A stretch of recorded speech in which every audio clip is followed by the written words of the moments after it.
नमस्कार, जनवार्तामध्ये आपल्या सर्वांचं स्वागत। सर्वात प्रथम पाहूयात ठळक बातम्या।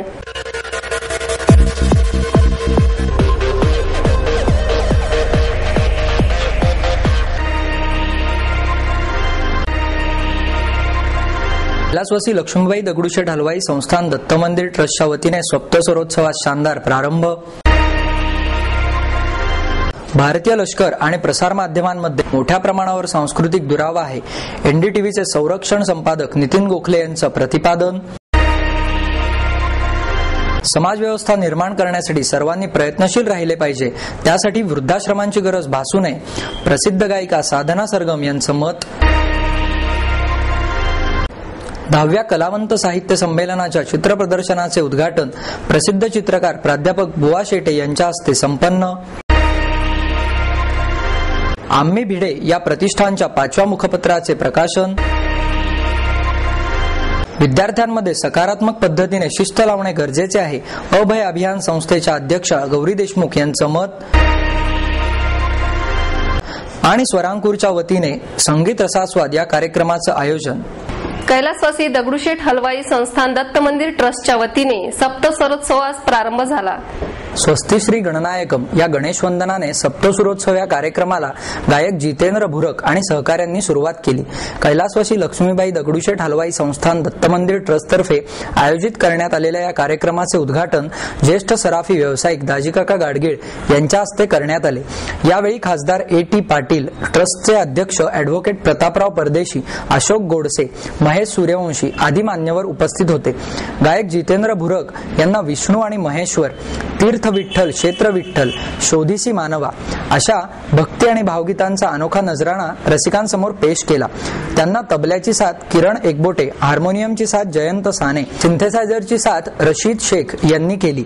यावेळी बोलताना ए.टी. पाटील म्हणाले, गणपती आणि दत्ताचे दर्शन घेतल्याशिवाय मी कधी पुण्यातून जात नाही।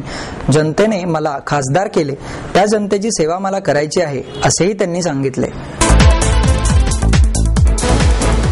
भारतीय लष्कर आणि प्रसार माध्यमांमध्ये मोठ्या प्रमाणावर सांस्कृतिक दुरावा आहे, असे प्रतिपादन एनडीटीव्हीचे संरक्षण संपादक नितीन गोखले यांनी केले। पुणे श्रमिक पत्रकार संघाच्या 71व्या वर्धापन दिनानिमित्त आयोजित कार्यक्रमात एनडीटीव्हीचे संरक्षण संपादक नितीन गोखले यांचे लष्कर आणि माध्यमांचे बदलते स्वरूप या विषयावर व्याख्यान झाले। यावेळी पत्रकार संघाचे अध्यक्ष श्याम दौंडकर, चिटणीस संतोष कुलकर्णी, पत्रकार प्रतिष्ठानचे अध्यक्ष शशिकांत भागवत, कार्यवाह प्रकाश भोईटे आदी मान्यवर उपस्थित होते। यावेळी बोलताना गोखले म्हणाले, लष्कर आणि प्रसार माध्यमांमध्ये अर्थपूर्ण आणि खुला सुसंवाद होणे आवश्यक आहे। तसेच लष्कराविषयीच्या बातम्या प्रसार माध्यमांना देण्यासाठी त्यांनी केवळ वृत्तपत्रांवर अवलंबून न राहता प्रादेशिक वृत्तपत्रे व वाहिन्यांना अधिक महत्त्व दिले पाहिजे। युद्ध व तत्सम घटनांचे वार्तांकन ग्लॅमरस मानले जाते, असेही यावेळी ते म्हणाले। यावेळी पदोन्नती मिळालेल्या आणि उल्लेखनीय कामगिरी करणाऱ्या पत्रकारांचा आणि विद्यार्थ्यांचा गोखले यांच्या हस्ते सत्कार करण्यात आला। समाज व्यवस्था निर्माण करण्यासाठी सर्वांनी प्रयत्नशील राहिले पाहिजे, असे मत प्रसिद्ध गायिका साधना सरगम यांनी व्यक्त केले। स्वर्गीय वैभव फळणीकर मेमोरियल फाउंडेशन आणि ज्येष्ठ नागरिक पुनर्वसन केंद्रातर्फे देण्यात येणारा वैभव स्मृती पुरस्कार गुजरातमधील करुणा सेतू ट्रस्टचे संजय ठक्कर यांना, तर ईशा गायकवाड स्मृती पुरस्कार देणे समाजाचे या प्रकल्पाच्या संयोजिका वीणा गोखले यांना साधना सरगम यांच्या हस्ते प्रदान करण्यात आला।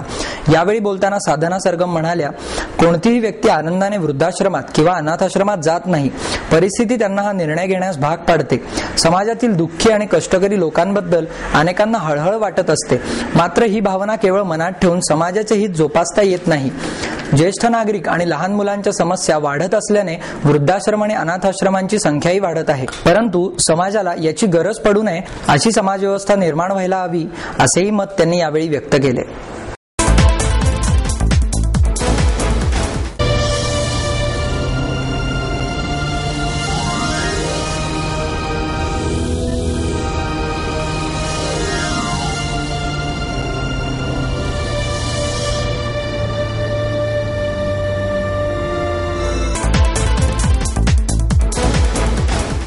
दहाव्या कलावंत साहित्य संमेलनाच्या चित्र प्रदर्शनाचे उद्घाटन प्रसिद्ध चित्रकार प्राध्यापक बुवा शेटे यांच्या हस्ते करण्यात आले। यात सहभागी चित्रकार विजय दीक्षित, अविनाश गायकवाड, वासुदेव कुलकर्णी आणि विजय मोने हे आहेत। हे चित्र प्रदर्शन 17 डिसेंबर ते 19 डिसेंबर या कालावधीत यशवंतराव चव्हाण नाट्यगृहात सकाळी 8 ते सायंकाळी 8 या वेळात सुरू राहणार आहे। या चित्र प्रदर्शनात वेगवेगळ्या रंगसंगतींमध्ये धार्मिक, नैसर्गिक चित्रे तसेच अभिनेत्रींची चित्रे पेन्सिलने काढलेली आहेत। येथे लावण्यात आलेली चित्रे ही इतकी बोलकी आणि जिवंत वाटत आहेत की ही चित्रे पाहणाऱ्याला प्रत्येक चित्रातून काहीतरी संदेश मिळत आहे। आम्ही भिडे प्रतिष्ठानच्या 5व्या मुखपत्राचे प्रकाशन करण्यात आले। नित्यानंद गोत्रीय भिडे प्रतिष्ठान मुंबई यांच्या वतीने आम्ही भिडे या प्रतिष्ठानच्या 5व्या मुखपत्राचे प्रकाशन अभिरुचीचे सुनील भिडे यांच्या हस्ते करण्यात आले। यावेळी प्रतिष्ठानचे कार्याध्यक्ष सुशील कुमार भिडे, संपादिका योगिनी भिडे आणि उर्मिला भिडे आदी मान्यवर उपस्थित होते। यावेळी कार्याध्यक्ष सुशील कुमार भिडे म्हणाले की भिडे परिवारातील नवोदित लेखकांना हक्काचे व्यासपीठ मिळावे हा या मुखपत्रामागील प्रमुख उद्देश आहे। तसेच याद्वारे सर्व भिडेंना एकत्र आणण्याचा प्रयत्न दरवर्षी करण्यात येत असतो। विद्यार्थ्यांमध्ये सकारात्मक पद्धतीने शिस्त लावण्याची गरज आहे असे प्रतिपादन अभय अभियान संस्थेच्या अध्यक्षा गौरी देशमुख यांनी केले। अभय अभियान संस्थेतर्फे निवारा सभागृहात शिक्षक आणि पालकांसाठी चर्चासत्राचे आयोजन करण्यात आले। यावेळी उपस्थितांसमोर चर्चेसाठी मुलांना शिक्षा करावी किंवा नाही हा विषय ठेवण्यात आला होता। यावेळी फोर्स मार्शल, अक्षरनंदन शाळा, मासूम, आयडेंटिटी फाउंडेशन, झेन्सार फाउंडेशन आदी संस्थांच्या वतीने मिलिंद चव्हाण, गौरी देशमुख, हेमलता कोतवाड, शुभदा जोशी, निलिमा किराणे, विजया कदम या चर्चासत्रामध्ये उपस्थित होते। चर्चासत्राची सुरुवात प्रेरणा एक कलामंच या संस्थेने दिग्दर्शित केलेल्या कीप क्वाइट आणि आम्हाला काही बोलायचे या 2 नाटकांनी झाली। बालकांना घडवण्यासाठी शिक्षा करणे ही फार गंभीर बाब आहे। याचा परिणाम मुले भविष्यात चुकीचे निर्णय घेण्यामध्ये होतो। पालक व शिक्षकांनी मुलांच्या अंतर्गत कलागुणांना ओळखून हा वाव देण्याचा प्रयत्न करावा। मुलांशी मनमोकळा संवाद साधून त्यांच्या समस्येवर वेळीच उपाययोजना करणे गरजेचे आहे असे मत या चर्चेमध्ये मांडण्यात आले। मुलांना चुकांमध्ये सुधारण्याची संधी देणे गरजेचे आहे। मुलाबाबतीत शिक्षा हा शब्दच न वापरल्याने त्यांच्यामधील न्यूनगंड, बंडखोर वृत्ती, नैराश्य संपुष्टात येण्यास मदत होईल। सदर चर्चासत्रामध्ये शिक्षक आणि पालक मोठ्या संख्येने उपस्थित होते। शाळांमध्ये शिस्तीसाठी सकारात्मक पद्धतीचा अवलंब करून भयमुक्त वातावरणात शिक्षण व्हावे म्हणून शाळांबरोबर काम करणे, समाजात अशा शिक्षांच्या विरोधात जाणीव जागृती करणे व या विषयावर धोरणात्मक बदलांसाठी शासनाबरोबर काम करणे हा उद्देश समोर ठेवून अभय अभियान कार्यरत आहे। यातूनच सदर चर्चेचे आयोजन करण्यात आले। स्वरांकुरच्या वतीने संगीत रसास्वाद या कार्यक्रमाचे आयोजन 19 डिसेंबर रोजी करण्यात आले आहे। SM जोशी सभागृहात सायंकाळी 5:30 वाजता हा कार्यक्रम होणार आहे।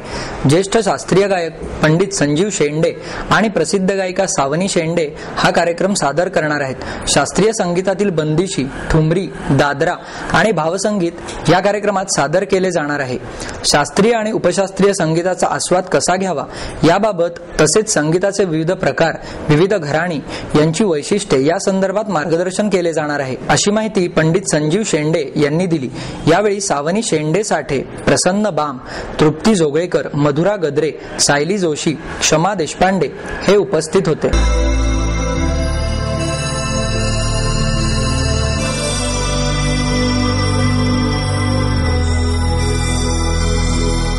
आणि याबरोबरच हे बातमीपत्र संपलं। पुन्हा भेटूया उद्या याच वेळी। नमस्कार।